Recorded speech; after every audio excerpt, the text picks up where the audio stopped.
नमस्कार विद्यार्थी मित्रांनो, इयत्ता 5वी स्कॉलरशिप गणित घटक 7 आलेख उपघटक 35 चित्ररूप माहिती किंवा चित्रालेख स्वाध्याय 35.1 प्रश्न पहिला या ठिकाणी स्वाध्याय दिलेला आहे. त्यामध्ये प्रश्न पहिला आहे, पुढील चित्रालेखात विविध खेळ व तो खेळ खेळणारे विद्यार्थी यांची माहिती दिली आहे. त्या आधारे विचारलेल्या प्रश्नांची उत्तरे लिहा. आपल्याला या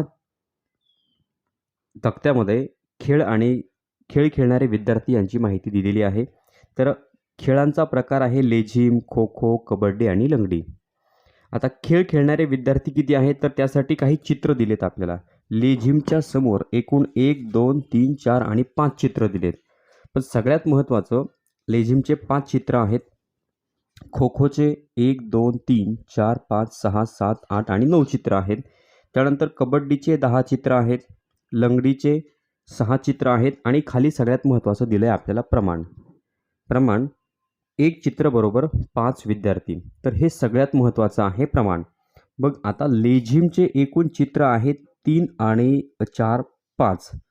5 चित्र आहेत, प्रमाण दिलं आहे 5, म्हणजे 1 चित्र बरोबर 5 विद्यार्थी. म्हणजे लेझिम खेळणारे एकूण विद्यार्थी किती आहेत, तर 5 5 25. लेझिम खेळणारे 25 विद्यार्थी आहेत. त्यानंतर खो खोचे चित्र आहेत 9. 9 गुणिले 5, 9 5 45, म्हणजे खो खो खेळणारे 45 विद्यार्थी आहेत. कबड्डीचे चित्र आहेत 10. 1 चित्र बरोबर 5 विद्यार्थी आणि 10 5 50, म्हणजे कबड्डी खेळणारे 50 विद्यार्थी आहेत.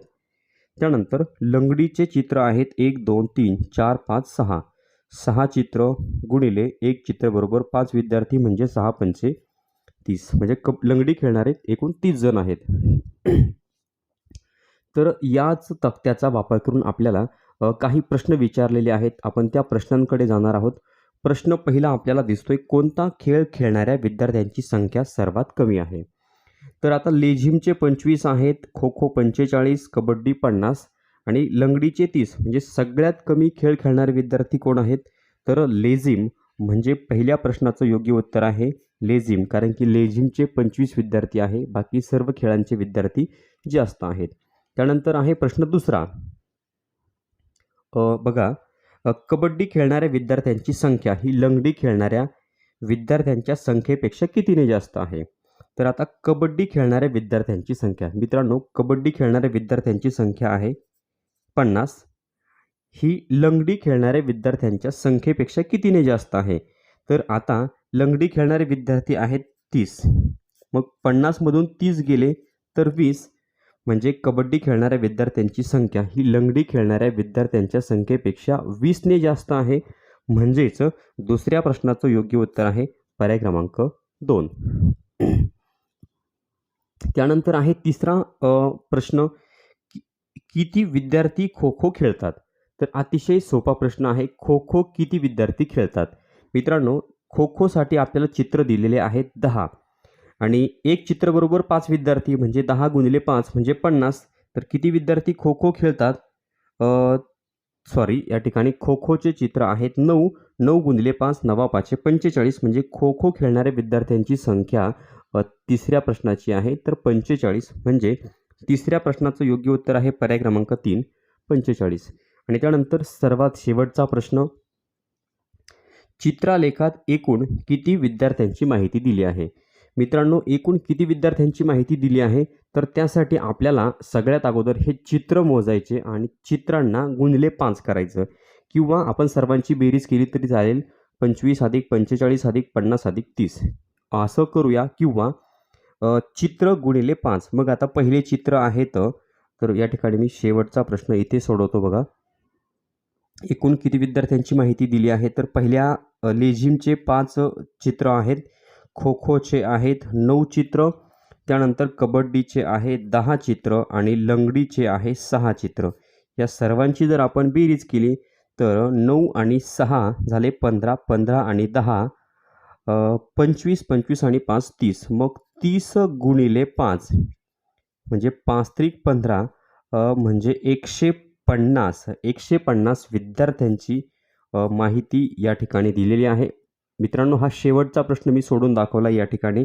चित्रलेखात एकूण किती विद्यार्थ्यांची माहिती दिली आहे? हा शेवटचा प्रश्न आहे. चित्रलेखात एकूण किती विद्यार्थ्यांची माहिती दिली आहे? तर एकूण 150 विद्यार्थ्यांची माहिती दिली.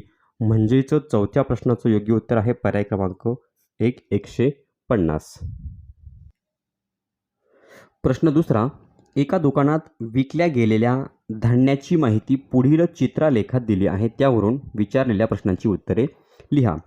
आता एका दुकानात विकल्या गेलेल्या धान्याची माहिती, तांदूळ, त्यानंतर ज्वारी, बाजरी आणि गहू हे सगळं धान्य दुकानात विकलं गेलेलं आहे. तर आता या ठिकाणी आपण पोत्यांची संख्या लिहून घेऊ. तांदळाचे किती पोते विकले गेले? तर 1, 2, 3, 4 आणि 5. 5 पोते. आणि त्यानंतर ज्वारीचे 1, 2, 3, 4, 5 ज्वारीचे पण 5च पोते विकले गेलेत. त्यानंतर बाजरीचे 5 नंतर 6 आणि 7 बाजरीचे 7 पोते विकले गेले आणि गव्हाचे 3 पोते विकले गेले. मित्रांनो, सगळ्यात महत्त्वाचं आहे प्रमाण. एक चित्र बरोबर 50 किलोग्रॅम. म्हणजे एका चित्रामध्ये 50 किलो धान्य आहे. म्हणजे तर या ठिकाणी तांदूळाला आता 5 गुणिले 50, कारण की 50 किलो म्हणजे मग आता हे 50 गुणिले जर आपण 5 केलं, 5 5 25 म्हणजेच 250 किलोग्रॅम. त्यानंतर 5 गुणिले 50 या ठिकाणी 250 किलोग्रॅम म्हणजे 250 किलो थोडक्यात. त्यानंतर 7 गुणिले 50 7 5 35 म्हणजे 350 किलोग्रॅम. आणि त्यानंतर 3 गुणिले 50 म्हणजेच 150 किलोग्रॅम. एवढे या ठिकाणी धान्य विकलं गेलेलं आहे. तर आता पहिला प्रश्न आहे, कोणते धान्य सर्वात जास्त विकले गेले? तर जे चित्र जास्त आहे ते धान्य जास्त विकलं गेलं. बाजरीचं चित्र आपल्याला जास्त दिसतंय. बाजरीचे 7 चित्र आहेत म्हणजे 7 गुणिले 50 म्हणजे 350 किलो एवढी बाजरी विकली गेलेली आहे. म्हणजेच पहिल्या प्रश्नाचं उत्तर आहे पर्याय क्रमांक 3, बाजरी सगळ्यात जास्त विकली गेली. त्यानंतर प्रश्न दुसरा, तांदूळ व गहू मिळून एकूण किती पोती विकली? तांदूळ आणि गहू. आता मित्रांनो, तांदूळाची आहेत 5 आणि गव्हाचे आहेत 3. 5 आणि 3 एकूण 8 पोते विकली गेलीत. अतिशय सोपा प्रश्न. तांदूळाचे 5 आणि गव्हाचे 3 म्हणजे एकूण 8 पोते विकली गेली आहेत. म्हणजे दुसऱ्या प्रश्नाचं उत्तर पर्याय क्रमांक 1. त्यानंतर तिसरा प्रश्न आपण या ठिकाणी बघूया. बाजरीपेक्षा ज्वारी किती कमी विकली गेली?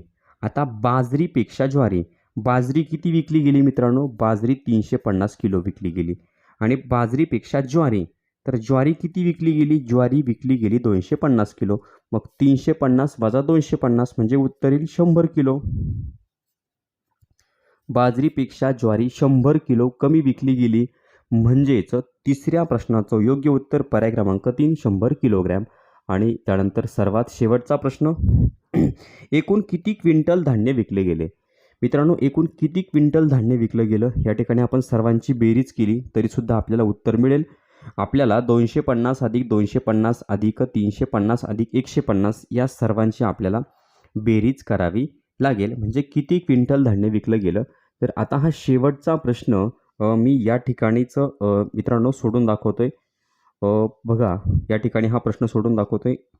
250 किलो अधिक 250 किलो अधिक 350 किलो अधिक 150 किलो या सर्वांची आपण बेरीज करूया. 0 0 5 चोक 20 हातचे आले 2, 1 2 2 4 बेत्रिक 6 7 8 9 आणि 10. तर या ठिकाणी 1000 आहे किलो. मग आता 1000 किलो झालं आहे. म्हणजेच पर्यायामध्ये दिलं आहे आपल्याला एकूण किती क्विंटल धान्य विकलं गेलं. तर एकूण या ठिकाणी 10 क्विंटल धान्य विकलं गेले. कारण की 1 क्विंटल म्हणजे 100 किलो. मित्रांनो, 1 क्विंटल म्हणजे 100 किलो. मग आता 1000 किलो म्हणजे 1000 भागिले जर आपण 10 केलं तर उत्तर येईल 1000 भागिले आपण 100 केलं तर उत्तर येईल 10. म्हणजे एकूण 10 क्विंटल धान्य विकलं गेलं. म्हणजेच चौथ्या प्रश्नाचं योग्य उत्तर आहे पर्याय क्रमांक 4. प्रश्न तिसरा, 1 व 2 साठी सूचना. पुढील चित्ररूप माहितीच्या आधारे त्या खालील प्रश्नांची उत्तरे लिहा. शाळेत येण्याचे साधन आणि विद्यार्थ्यांची संख्या. आता विद्यार्थी शाळेत कसे येतात त्याची माहिती आपल्याला या ठिकाणी दिली. पायी येणारे जे विद्यार्थी आहेत त्यांचे 3 चित्र आहेत. सायकलने येणारे जे विद्यार्थी आहेत त्यांचे 4 चित्र आहेत. रिक्षाने येणारे विद्यार्थी त्यांचे एकूण 6 चित्र आणि त्यानंतर पालकांसोबत जे विद्यार्थी येतात त्यांचे एकूण 2 चित्र आहेत. आणि आता आपल्याला प्रमाण या ठिकाणी दिले, एक चित्र बरोबर 50 विद्यार्थी म्हणजे 3 गुणिले 50. मग आता 3 गुणिले 50 केलं तर 150 म्हणजे पायी येणारे विद्यार्थी 150. त्यानंतर सायकलने येणारे 4 गुणिले 50, एक चित्र बरोबर 50 विद्यार्थी म्हणजे सायकलने येणारे एकूण विद्यार्थी 200. 4 गुणिले 50 200. त्यानंतर रिक्षाने येणारे 6 चित्र आहेत. 6 गुणिले जर आपण 50 केलं तर 6 पंचे 30 म्हणजे 300 विद्यार्थी रिक्षाने येतात. आणि पालकांसोबत 2 चित्र आहेत. एक चित्र बरोबर 50 विद्यार्थी म्हणजे 2 गुणिले 50 बरोबर पालकांसोबत येणारे विद्यार्थी आहेत 100. आता या माहितीच्या आधारे आपल्याला प्रश्नांची उत्तरं द्यायची. तक्त्यात एकूण किती विद्यार्थ्यांची माहिती दिली आहे? आपण सर्वांची या ठिकाणी बेरीज केली तरीसुद्धा चालेल. 150 अधिक 200 अधिक 300 अधिक 100. तर या ठिकाणी 0शी 0, 5शी 5, 1 आणि 2 3, 3 आणि 3 6 आणि 7 म्हणजे 750. पहिल्या प्रश्नाचं उत्तर येईल 750 विद्यार्थ्यांची एकूण माहिती दिलेली आहे. म्हणजे तिसऱ्या प्रश्नाचं योग्य उत्तर आहे पर्याय क्रमांक 4 750. त्यानंतर दुसरा प्रश्न, रिक्षाने येणारे विद्यार्थी सायकलने येणाऱ्या विद्यार्थ्यांपेक्षा कितीने जास्त आहे? तर आता रिक्षाने येणारे विद्यार्थी आहेत 300. हे सायकलने येणाऱ्या विद्यार्थ्यांपेक्षा कितीने जास्त आहे? तर सायकलने किती विद्यार्थी येतात? सायकलने येतात 200 विद्यार्थी. मग 300 विद्यार्थी वजा 200 विद्यार्थी म्हणजे उत्तर येईल 100. हे आपलं दुसऱ्या प्रश्नाचं योग्य उत्तर. म्हणजे रिक्षाने येणारे विद्यार्थी सायकलने येणाऱ्या विद्यार्थ्यांपेक्षा कितीने जास्त आहे? तर 100ने जास्त आहे. म्हणजे दुसऱ्या प्रश्नाचं योग्य उत्तर पर्याय क्रमांक 3. प्रश्न चौथा, प्रश्न 1 व 2 साठी सूचना. पुढील चित्ररूप माहितीच्या आधारे त्या खालील प्रश्नांची उत्तरे लिहा. रोपवाटिकेत असलेली रोपे आणि रोपांची संख्या. आता गुलाब, जास्वंद, चाफा आणि मोगरा एवढे रोपवाटिकेत रोपांचे प्रकार आहेत. तर गुलाबाचे एकूण 3 चित्र दिलेले आहेत. त्यानंतर जास्वंदाचे आहेत 4 चित्र, चाफ्याचे आहेत 2 चित्र, मोगऱ्याचे आहेत 2 चित्र. चित्रांचं प्रमाण आहे एक चित्र बरोबर 10 रोपं. म्हणजे गुलाबाचे 3 चित्र आहेत, एक चित्र बरोबर 10 रोप म्हणजे गुलाबाचे एकूण 30 रोपं आहेत. 4 गुणिले 10 बरोबर जास्वंदाचे आहेत 40 रोपं. त्यानंतर चाफ्याचे 2 गुणिले 10 बरोबर 10 दुणे 20. त्यानंतर मोगऱ्याचे पण 2 चित्र आहेत म्हणजे 10 दुणे 20. आता यावरून आपल्याला प्रश्नांची उत्तरं लिहायची. जास्वंद, चाफा, मोगरा यांची एकूण किती रोपे आहेत? तर आता जास्वंदाचे आहेत 40, त्यानंतर चाफ्याचे आहेत 20 आणि मोगऱ्याचे आहेत 20.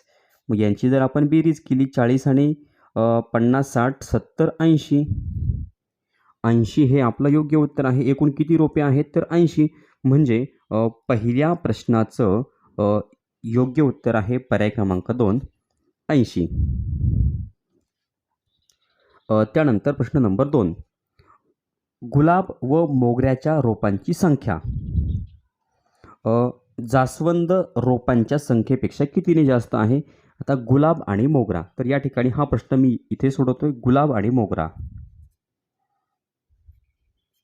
गुलाबाचे एकूण रोपं आहेत 30 आणि त्यानंतर मोगऱ्याची रोपं आहेत 20. 30 आणि 20 झाले 50. गुलाब व मोगऱ्याच्या रोपांची संख्या ही जास्वंदाच्या रोपांच्या संख्येपेक्षा कितीने जास्त आहे? तर जास्वंदाचे किती आहेत? तर जास्वंदाचे आहेत 40. मग गुलाब आणि मोगरा मिळून झाले 50, जास्वंदाचे झाले 40. तर हे कितीने जास्त आहे? गुलाबाचे आणि मोगऱ्याचे फुलं जास्वंदाच्या फुलापेक्षा कितीने जास्त आहे? तर 10ने जास्त आहे. कारण की 50 वजा 40 म्हणजे उत्तर येईल 10. म्हणजे दुसऱ्या प्रश्नाचं योग्य उत्तर आहे पर्याय क्रमांक 2 10. प्रश्न 5वा, वडगावमध्ये असणाऱ्या विविध वाहनांची माहिती पुढे दिली आहे.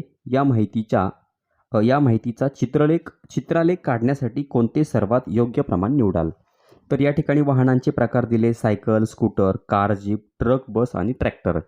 आणि वाहनांची संख्या दिली 84, 60, 24, 12 आणि 24. मित्रांनो, आपल्याला हा चित्रालेख काढण्यासाठी सर्वात योग्य प्रमाण कोणतं असेल, तर सगळ्यात महत्त्वाचं एक गोष्ट लक्षात ठेवायची, या सगळ्या संख्या कोणत्या पाढ्यात आहेत. तर या सगळ्या संख्या 12च्या पाढ्यात आहेत. 12 एक 12, 12 2 24, या ठिकाणी पण 24 आहे. 12 पंचे 60, 12 पंचे 60, 12 72, 12 साती 84, म्हणजे सगळ्या संख्या 12च्या पाढ्यात आहेत. म्हणजे एक चित्र बरोबर 12 वाहने असं आपण योग्य प्रमाण घेऊ शकतो. म्हणजे 5व्या प्रश्नाचं योग्य उत्तर आहे पर्याय क्रमांक 4. एक चित्र बरोबर 12 वाहने. एकच गोष्ट लक्षात ठेवायची, या सगळ्या संख्या कोणत्या पाढ्यात आहेत आणि मग ते योग्य प्रमाण आपण निवडायचं. प्रश्न 6वा, पुढील तक्त्यात शाळेच्या ग्रंथालयातील विविध विषयांच्या पुस्तकांची संख्या व योग्य प्रमाण घेऊन काढायच्या चित्रांची संख्या दिली आहे. या तक्त्यातील रिकाम्या चौकटीत पुढीलपैकी कोणती संख्या असेल. रिकाम्या चौकटीत कोणती संख्या असणार आहे ते आपल्याला या ठिकाणी शोधायचं आहे. तर मित्रांनो, आता आपण जर या ठिकाणी बघितलं तर 4ला कितीने गुणल्यानंतर 28 येतात, तर या ठिकाणी 7ने गुणल्यानंतर म्हणजे 7 चोक 28. त्यानंतर 2ला पण या ठिकाणी 7ने गुणल्यानंतर 14 येतील, म्हणजे 7 दुणे 14. त्यानंतर 5ला कितीने गुणल्यावर 35 येतील, तर 7 गुणिले 5, 7 5 35. आणि मग या ठिकाणी 7च घेणार आणि गुणिले 7 एक 7, म्हणजे चौकटीच्या जागी कोणती संख्या येईल, तर चौकटीच्या जागी येतील 7. 7 हे योग्य उत्तर असेल. म्हणजे 6व्या प्रश्नाचं योग्य उत्तर आहे पर्याय क्रमांक 4, 7. प्रश्न 7वा, एका व्यापाऱ्याने आठवड्यातील पहिल्या 4 दिवसात विकलेल्या आंब्यांच्या टोपल्यांची संख्या चित्रालेखात दाखवली आहे. एक चित्र बरोबर एक टोपली. म्हणजे आता जेवढे चित्र आहेत तेवढ्याच टोपल्या आहेत. म्हणजे या ठिकाणी प्रमाण आपल्या लक्षात आलं असेल. जर त्याच्याकडे आणखी 31 टोपल्या शिल्लक असतील, तर त्याच्याकडे सुरुवातीला किती टोपल्या होत्या आणि त्याने किती टक्के टोपल्या विकल्या. मित्रांनो, हा आपला प्रश्न आहे. जर त्याच्याकडं आणखी 31 टोपल्या शिल्लक असतील, तर त्याच्याकडे सुरुवातीला किती टोपल्या होत्या. म्हणजे आपला पहिला प्रश्न आहे, त्याच्याकडे सुरुवातीला किती टोपल्या होत्या. आणि दुसरा प्रश्न आहे, त्याने किती टक्के टोपल्या विकल्या. त्याने किती टक्के टोपल्या विकल्या हा आपला दुसरा प्रश्न. हे 2 प्रश्न आपल्याला या ठिकाणी सोडवायचे. मित्रांनो, व्यापाऱ्याने आंब्याच्या टोपल्या या ठिकाणी विकलेल्या आहेत. सोमवारी त्याने किती टोपल्या विकल्या, तर 1 2 3 4 आणि 5. सोमवारी विकल्या आंब्याच्या 5 टोपल्या. त्यानंतर मंगळवारी 1 2 3 4 5 6 आणि 7. मंगळवारी विकल्या 7 टोपल्या. त्यानंतर बुधवारी 1 2 3, बुधवारी विकल्या आंब्याच्या 3 टोपल्या. आणि गुरुवारी 1 2 3 4, गुरुवारी विकल्या 4 टोपल्या. तर या सगळ्या मिळून टोपल्या किती झाल्या, 5 आणि 7 12, 13 14 15, 15 आणि 4 19. म्हणजे सोमवार, मंगळवार, बुधवार आणि गुरुवार अशा मिळून एकूण त्याने 19 टोपल्या आंबे विकले. आता काय म्हटलंय बघा पुढं, जर त्याच्याकडे आणखीन 31 टोपल्या शिल्लक असतील. बघा, त्याच्याकडे आणखीन एकूण शिल्लक टोपल्या किती आहेत, तर शिल्लक आहेत त्याच्याकडे आणखीन 31 टोपल्या. म्हणजे त्याने विकल्या 19, त्याच्याकडे आणखीन 31 टोपल्या शिल्लक आहेत. म्हणजे बघा, या ठिकाणी यांची जर आपण बेरीज केली, 9 आणि 1 10, हातचा आला 1, आणि 1 2 आणि 3 5, म्हणजे त्याच्याकडं एकूण किती टोपल्या होत्या. पहिला प्रश्न त्याचं उत्तर आपल्याला मिळालं. त्याच्याकडं सुरुवातीला एकूण किती टोपल्या होत्या, तर सुरुवातीला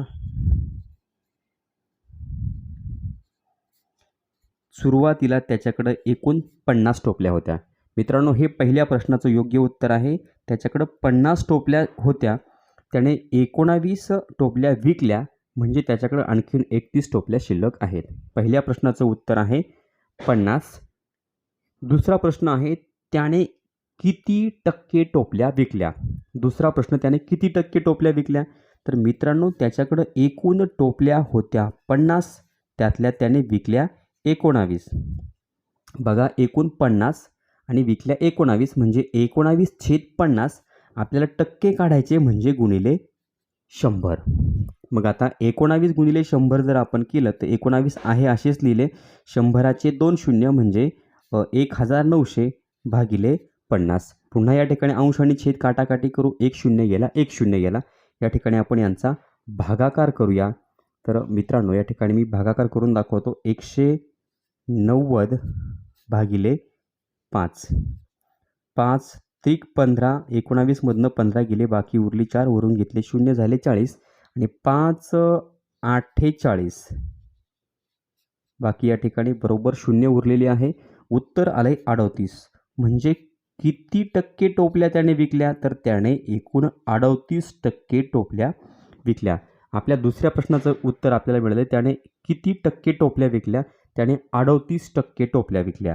म्हणजे एकूण 50 टोपल्या होते, त्यातल्या 19 विकल्या, म्हणजे 38% टोपल्या विकल्या. मित्रांनो पहिल्या प्रश्नाचं उत्तर मिळालं आपल्याला 50. सुरुवातीला त्याच्याकडे 50 टोपल्या होत्या आणि त्याने किती टक्के विकल्या? तर 38%. असं उत्तर कुठं आहे? तर असं उत्तर आपल्याला दिसते पर्याय क्रमांक 1 मध्ये, म्हणजे 50,38%. प्रश्न 8. 1 व 2 साठी सूचना. पुढील चित्ररूप माहितीच्या आधारे त्या खालील प्रश्नांची उत्तरे लिहा. आवडणारा विषय गणित, मराठी, इंग्रजी, विज्ञान आणि विद्यार्थ्यांची संख्या. तर 1 2 3 4 आणि 5. गणित आवडणाऱ्या विद्यार्थ्यांची एकूण चित्र दिलेली आहेत 5 आणि आपल्याला विद्यार्थ्यांचं जे प्रमाण दिलं आहे ते प्रमाण आहे 35. म्हणजे एक चित्र बरोबर 35 विद्यार्थी, म्हणजे 5 गुणिले 35. त्यानंतर मराठी आवडणारे विषयांची चित्र आहेत 3. 3 गुणिले 35 म्हणजे एकूण विद्यार्थी मिळतील आपल्याला. त्यानंतर इंग्रजीचे 2 चित्र आहेत 2 गुणिले 35. त्यानंतर विज्ञानाचे आहेत 4 चित्र 4 गुणिले 35 बरोबर. आता हे या ठिकाणी गुणाकार मी केलेला नाही आहे. जसे प्रश्न येतील त्यानुसार आपण त्यांचा विचार करूया. तक्त्यातील विद्यार्थ्यांची एकूण संख्या किती? तर आता विद्यार्थ्यांची एकूण संख्या काढायची, हा पहिला प्रश्न. तर आपण सगळे चित्र मोजू आणि त्याला गुणिले 35 करू, कारण की एक चित्र बरोबर 35 विद्यार्थी. 5 5 आणि 3 8. पहिला प्रश्न या ठिकाणी मी सोडून दाखवतोय. 5 अधिक गणिताचे 5 विद्यार्थी, गणिताचे 5 चित्र, मराठीचे 3 चित्र, इंग्रजीचे 2 चित्र आणि विज्ञानाचे 4 चित्र. या सर्वांची जर आपण बेरीज केली 5 आणि 3 8 9 10 10 आणि 4 14. एकूण 14 चित्र झाले आणि एक चित्र बरोबर 35 विद्यार्थी, म्हणजे 35 गुणिले 14. 14 पंचे 70, हातचे आले 7. 14 1 14, 14 2 28, 14 त्रिक 42. 42 आणि 7 झाले 49. म्हणजे उत्तर या ठिकाणी 490 येते. पहिल्या प्रश्नाचं उत्तर 490. म्हणजेच पहिला प्रश्न उत्तर 490 म्हणजे पर्याय क्रमांक 4. हे झालं पहिल्या प्रश्नाचं उत्तर. त्यानंतर प्रश्न दुसरा. गणित आवडणाऱ्या विद्यार्थ्यांची संख्या ही इंग्रजी आवडणाऱ्या विद्यार्थ्यांच्या संख्येपेक्षा कितीने जास्त आहे? आता गणित आवडणारे विद्यार्थी म्हणजे या ठिकाणी हा प्रश्न मी इथे सोडून दाखवतो. गणित आवडणारे विद्यार्थी म्हणजे आपल्याला करावं लागेल 35 गुणिले 5. मी या ठिकाणी गुणाकार करून दाखवतो. 35 गुणिले 5, 5 5 25, हातचे आले 2. 5 त्रिक 15, 16 आणि 17. गणित आवडणारे विद्यार्थी आहेत 175. आणि काय म्हटलंय? गणित आवडणाऱ्या विद्यार्थ्यांची संख्या ही इंग्रजी आवडणाऱ्या विद्यार्थ्यांच्या संख्येपेक्षा कितीने जास्त आहे? तर आता इंग्रजी आवडणाऱ्या विद्यार्थ्यांची संख्या किती आहे? तर एकूण चित्र आहे तर 2, म्हणजे 35 गुणिले 2. यांचा आपण करू शकतो 35 2 70. तर कितीने जास्त आहे? आता आपल्याला या ठिकाणी 175 वजा 70. 5शी 5, 7 7 गेले 0, 1शी 1 म्हणजे 105 या ठिकाणी उत्तर आले. गणित आवडणाऱ्या विद्यार्थ्यांची संख्या ही इंग्रजी आवडणाऱ्या विद्यार्थ्यांच्या संख्येपेक्षा 105ने जास्त आहे. म्हणजेच दुसऱ्या प्रश्नाचं योग्य उत्तर आहे पर्याय क्रमांक 2. प्रश्न 9. 1 व 2 साठी सूचना. पुढील चित्ररूप माहितीच्या आधारे त्या खालील प्रश्नांची उत्तरे लिहा. खेळाचा प्रकार आहे फुटबॉल, क्रिकेट, बास्केटबॉल, कबड्डी आणि खो खो. फुटबॉल खेळणाऱ्या विद्यार्थ्यांची संख्या आहे 4 आणि चित्रांचं प्रमाण या ठिकाणी दिले आपल्याला 25. म्हणजे आपण ते सुद्धा करून घेऊया. 4 गुणिले 25 बरोबर 25 चौक या ठिकाणी 100 म्हणजे फुटबॉल खेळणारे 100 विद्यार्थी. त्यानंतर क्रिकेटचे चित्र आहेत 5. 5 गुणिले 25 म्हणजे 25 5 125. बास्केटबॉलचे चित्र आहेत 2. प्रमाण आहे एक चित्र बरोबर 25 विद्यार्थी म्हणजे 2 गुणिले 25 बरोबर 25 दुणे 50. त्यानंतर कबड्डीचे चित्र आहेत 1 2 3 4 5 6. 6 चित्र 6 गुणिले 25 25 सख या ठिकाणी 150. त्यानंतर खो खोचे चित्र आहेत 3 गुणिले चित्राचं प्रमाण आहे 25. एक चित्र बरोबर 25 विद्यार्थी 25 त्रिक 75 म्हणजे खो खो खेळणारे 75 विद्यार्थी आहेत. आता आपण प्रश्नांकडे जाणार. कबड्डी खेळणारे विद्यार्थी बास्केटबॉल खेळणाऱ्या विद्यार्थ्यांच्या किती पट आहेत? आता कबड्डी खेळणारे विद्यार्थी आहेत 150. पहिला प्रश्न या ठिकाणी कबड्डी खेळणारे विद्यार्थी आहेत 150. हे बास्केटबॉल खेळणाऱ्या विद्यार्थ्यांचे किती पट आहेत? तर बास्केटबॉल खेळणारे विद्यार्थी आहेत 50. मग हे 150 50चं किती पट आहे? 50 एक 50 50 दुणे 100 50 त्रिक 175 म्हणजे किती पट आहेत? तर ते आहेत 3 पट. 150 ही संख्या 50च्या किती पट आहे? तर तिप्पट आहे. म्हणजेच पहिल्या प्रश्नाचं योग्य उत्तर आहे पर्याय क्रमांक 2 3.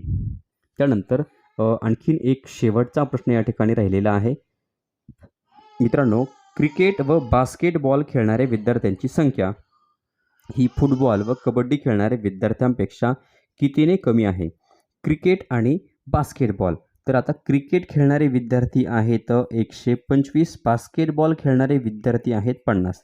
या दोघांची जर आपण बेरीज केली तर या ठिकाणी 5 7 175. ही फुटबॉल आणि कबड्डी. तर आता फुटबॉलचे विद्यार्थी आहेत 100 आणि कबड्डीचे आहेत 150. मग दोघांची जर बेरीज केली तर या ठिकाणी 250. तर हे विद्यार्थ्यांपेक्षा कितीने कमी आहेत? तर आता आपल्याला या ठिकाणी यांची वजाबाकी करावी लागेल. 250 वजा 175 या ठिकाणी झाले 4. 10तनं 5 गेले 5 या ठिकाणी झाले 4 म्हणजे 14. 14तनं 7 गेले 7 आणि या ठिकाणी 1 म्हणजे या ठिकाणी उत्तर येईल 75. 250 वजा 175 म्हणजे उत्तर आलं. मित्रांनो, या ठिकाणी हे 75 आपलं या ठिकाणी उत्तर आले आणि हेच आपलं योग्य उत्तर आहे. दुसऱ्या प्रश्नाचं योग्य उत्तर आहे पर्याय क्रमांक 1 75. तर फुटबॉल व कबड्डी खेळणाऱ्या विद्यार्थ्यांपेक्षा कितीने कमी आहे? तर 75ने कमी आहे. मित्रांनो, या पद्धतीनं हा स्वाध्याय जो आहे तो कंप्लीट झालेला आहे. हा सेपरेट एक टॉपिक आहे. घटक 7 आलेख असा हा टॉपिक आहे आणि त्यावरील सर्व प्रश्न आपण सोडवलेले आहेत. यानंतर आणखीन एक टॉपिक राहिलेला आहे. त्या टॉपिकवरचे प्रश्न चॅनलवरती अपलोड होतील. चॅनलवर नवीन असाल तर चॅनल सबस्क्राईब करा. व्हिडिओ आवडला तर लाईक करा. कमेंट करून कळवा. आपल्या मित्रांना शेअर करायला विसरू नका. धन्यवाद.